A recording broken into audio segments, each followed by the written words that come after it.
Welcome back to the subject Object Oriented Analysis and Design. Today's topics are State Machine Diagram and Modeling, Types of State Machine Diagram, State Machine Diagram Notations, and we'll see one case study. Coming to the State Machine Diagram, this State Machine Diagram is one of the behavioral diagram and which is used to capture the behavior of the software system. So generally this diagram used to capture the overall behavior of the system. So this state machine diagram can be used to model the behavior of a class diagram, subsystems, a package, or even an entire system. As we know that class diagram comes under the structural diagram, whereas the package diagram comes under the behavior diagram. So generally this state machine diagram used to represent the overall behavior and the working of the software system. It is also called as state chart or state transition diagram or state machine diagram. Coming to the types of state machine diagram, there are two types of state machine diagram. The first one is a behavioral state machine diagram, whereas the second one is a protocol state machine diagram. Coming to the first one, behavioral state machine diagram, which is used to capture the behavior of an entity present in the system, and it is also used to represent the specific implementation of an element. It is also used to represent the behavior of a system, can be modeling using the behavioral state machine diagrams in the object oriented analysis and designs. So overall, the first type of the state machine diagram used to represent the behavior of a software system, whereas the second type of the state machine diagram is called as an protocol state machine diagram, as the word can define which will follows the hierarchy or an order. So whenever it is used to represent the behavior, it will follow the order based on the priority of the state. So this is used to capture the behavior of the protocol. So protocol is nothing but it is following an order. At the same time, this diagram used to represent the behavior of that order. Whereas the second thing, how the state of the protocol changes concerned to an event. So it is also represent that how the changes is happened whenever it is following an order. And the next one is it is also used to represent the specific implementation of an element. So it is represents the working of an element, how it is working, what is the transaction between one state to the other state. Whenever it is going to perform the transition, it will check the order and the priority of that based on the conditions. So these are the two types of state machine diagrams. The first one is a behavioral state machine diagram, whereas the second one is a protocol state machine diagram. Coming to the next one, state machine diagram notations. So the first notation is a state. So this state is an constraint or an situation. Constraint is nothing but an condition. So this state will represent what exactly the condition of that particular position. That state is nothing but a position or a situation in the life cycle of an object. So as we know that object, whatever the life cycle of an object depend upon the public, protect and private accessing rights, this object life cycle can be represented. And we also note that in the state chart diagram, the lifeline of will represent the time of an object, like how much of time it will be there among the class. So this particular state will represent the life cycle of a particular object, whereas in which the constraint holds. So whenever it is going to represent the life cycle, it is also holding the condition. Constraint is nothing but condition, and the object executes an activity or waits for an event, so which will also wait based on the condition will be satisfied.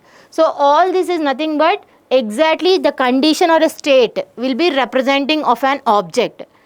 And here we can see that the state machine diagram is a graph. A graph consists of, one is the states, which is representing the simple states or composite state, whereas the second one represents the state transition. So these are the two elements we can see. This transition is an transaction between the one state to the other state. We will come across what is this notation which is called as a transition. Now this is an representation of a state. Coming to the next element, notation, which is an initial and final state. As we know that this is an initial state which is represented with a shaded circle, and this initial state is of an state machine diagram known as an initial pseudo state, which is used to represent with a solid circle, and this transition from one state shows the first real state. So this is wherever the starting position we are seeing, from there it is going to be start the first real state. So this is the first real state we can find. And coming to the second state, which is called as the final state, which is used to represent the concentric circle. Here we can see that a circle which is inside the nested circle is a shaded circle, which is an final state, and an open loop state machine represents the object that may terminate before the state system terminates. So here in this we can find whenever there is a loop based on the condition may terminate before going to be reached to the final state. So based on the true or false, if the condition is then false, there itself we can find one state is going to be terminated. So this here in this state machine diagram we can also find the end state can be terminated before the loop is going to be satisfied, at the same time which will be live until the total entire system is going to be terminated. So here this final state can be seen in two ways. One is whenever the loops is going to be terminated, at the same time whenever the entire system is going to be terminated. So here we can see that final state. So these are the two states we can see. One is an initial state, the other one is a final state. Coming to the next one, events. So an event signature is describing an event name. Events appears in the internal transition compartment of a state or an transition between the states of an four types we can see here.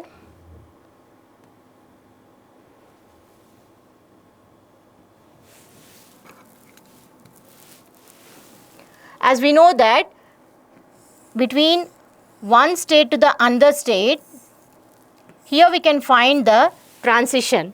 So on the transition we used to represent the events. So event can be represented what exactly it is taking the information from one state to the another state. So this is the state 1, the other one is a state 2. So between these two states we can find one transition. So transition is a flow of direction from one state to the other state. On this transition we are sending or passing a message with the help of an events. So here this event can be separated with the commas. So whatever the information you want to pass, comma, we have to give the information based on the separating with the commas on this transition. So here these events are of four types. The first one is a signal events, the second one is a call event, third one is a time event, the fourth one is a change event. So depend upon the type of information that is passing from one state to the other state, these events are going to be changed, and here we can find the four different types of events.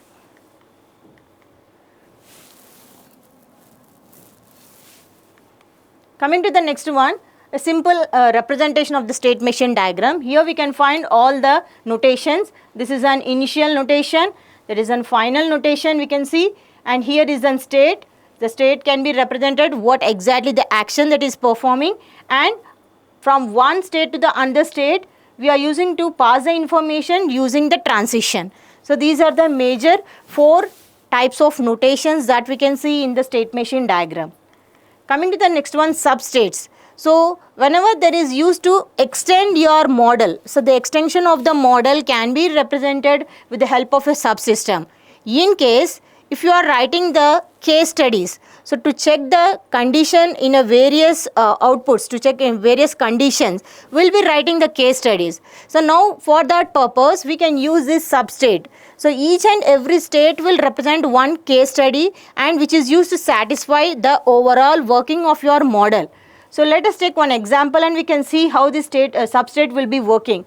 So here is an example of an heater. So whenever you talk about a heater will have so many number of cases, conditions, and here you are going to represent a cooling condition of that heater in a substate. So the total group of the states you can find which is an substate.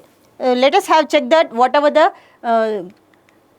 substrate conditions we can see. So these are the cases that you can find whenever you take any heater as an example. This is an ideal state receives a too hot event, the ideal state receives a too cool event, cooling or startup state receives the compression running event, whereas the cooling or ready state receives the fan running event, cooling or running state receives the OK event, cooling or running state receives the failure event, and failure state receives the failure clear the event, heating state receives the OK event, and the next one is the heating state receives the failure event. So all these are the various conditions that we can check for an heater, and we can define the model. So in that diagram we can represent that how exactly it is going to be work. So if you see here, the heating is going to be start here, and which is initially an ideal state. Based on that, if you check, one condition is for heating, whereas the other condition is for cooling. So between these two, it is going to check for all the cases. So which case is going to be satisfied? Based on that satisfaction, it is going to end the condition of the state machine diagram. As you can see, there is a conditions, constraints. Based on the constraint, again this heater is going to perform the operations. So here the state can be represent the name of the state, and these are the entities that are going to be performed, whereas the entry state and exit, or the startup state, or it is going to be shutdown state. So these are the entities, and this is the name of the state that is going to be represented. So this is a state which is used to represent the heating, whereas the substate which is checked for the condition of the cooling. Fine. So this is about the substate conditions. Coming to the next one, a case study. So this is a case study of airport check-in state diagram example, and here we can see the initial state, and we are going to check for then guards. Guards is nothing but you are writing a total condition here, processing the airport passenger. So how exactly the passenger enter into the airport, and he will check the baggage, and he will be giving the checking for the passport, then he is going to enter for the airport. So this is the overall state machine diagram that we can find. Initially verify the whatever the respective things, then it is going to check the condition, get the preferences or not sent to the airport travelers agents. So based on this condition, here I can also see that joint condition and whatever the fork condition, as you learn in the other state chart diagram. So here also you will have a one input and two outputs. Depend upon this, the boarding pass can be received or the baggage is going to be received. Again, if there is a baggage, based on the weight, it is going to check the condition, and then it is going to be exit. So give the passenger the travel documents, and the person is going to be sent to the airport travels agencies. So here you are going to end the condition. So this is an overall state machine diagram which is used to represent the check-in of an passenger in the airport. Hope you understood about the state machine diagram. Thank you.